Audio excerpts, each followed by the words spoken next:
Yo, JBlinked here. The Flipper Zero is an incredible multi-tool, but you've only been scratching the surface of what it can do. Today I'm going to show you how to unlock another secret weapon, Python. We're about to transform your Flipper from a cool gadget into a pocket-sized development platform for any automation project you can dream up. You love your Flipper, but maybe you've hit a wall. You have a brilliant idea for a custom tool, but for some, the thought of complex C programming is a massive headache. You've probably heard about running Python on the Flipper, but worried about sketchy firmware that could turn your beloved Flipper into a paperweight. Forget all that. There's an official, safe, and shockingly easy way to do this. We're installing MicroPython, which is a lightweight version of Python, as a simple app right from the official lab app store. No custom firmware means the risk of breaking your device is practically zero. You're not replacing the Flipper's brain, you're just giving it a new superpower, turning it into a true development platform that you control. Let's get started. The good news is you barely need anything. You need your Flipper Zero updated to the latest official firmware, a working micro SD card inside it, and a data USB cable. First, go to lab.flipper.net and click on Apps. Then in the search bar, type MicroPython and click on uPython. Next, make sure your Flipper is plugged into your computer with the USB cable, and then connect your Flipper to the Flipper Lab. Afterwards, simply click the Install button, and just like that, Python will be installed on your Flipper.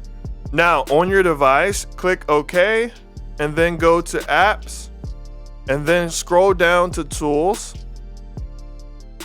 and you'll see the new uPython icon. Click it to open the app.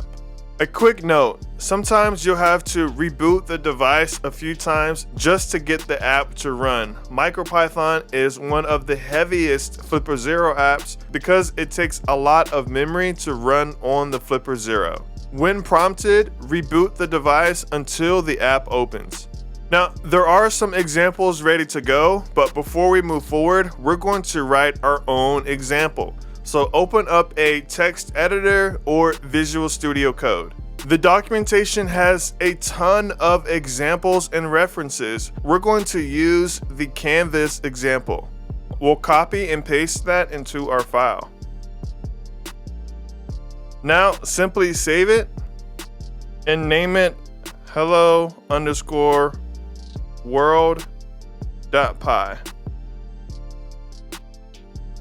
Now open QFlipper and go to the File Manager.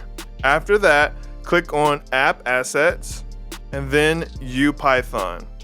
This is where the uPython app looks for Python scripts. So all we have to do is drag and drop our script into this folder.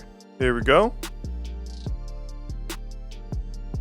And just like that, we're all set. Now back in the uPython app, if we open it, we will see our file there. And if we click OK, it will run the file. If we want to see the message longer before the script ends, we need to add a slight delay to the end. So let's open up our file again and add a delay. Let's add import time, and then at the bottom, time.sleep for 2 seconds.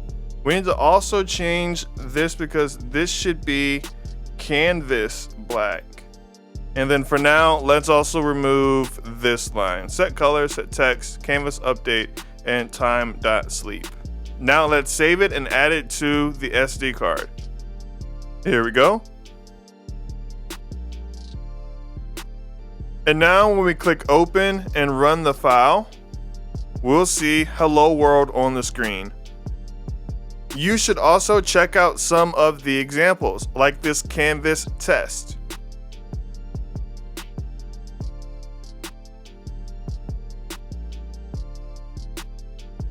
Okay, pause for a second. If you're getting hyped about the possibilities, do me a huge favor and hit that like button. It lets me know you want more videos like this. Now, before you get too carried away, let's be realistic about the limitations. The Flipper Zero is a microcontroller with limited RAM, so very complex scripts might cause the app to crash. Don't worry, this is harmless to your device. Also, while we have access to things like GPIO, buttons, and the screen, the library doesn't yet support advanced radio functions like sub-gigahertz or NFC. Keep an eye on the official project for updates. But even with these limits, you now have a pocket-sized, battery-powered computer for running automation scripts anywhere. It's perfect for building custom tools or prototyping an entire hardware idea without lugging around a laptop. And there you have it. In just a few minutes, you've turned your Flipper Zero into a Python powerhouse, writing a script to control its screen directly. You're no longer just a user of the Flipper Zero, you're a developer for it. The barrier to creating your own tools has been obliterated. You just need a bit of Python and a whole lot of imagination. But now I want to hear from you. What's the very first thing you're going to build with Python on your Flipper? Drop your ideas in the comments below. And if you enjoyed this guide and want to see more advanced Flipper Zero projects, make sure to subscribe and ring that notification bell. I'm Jay Blanked. Thanks for watching. Peace.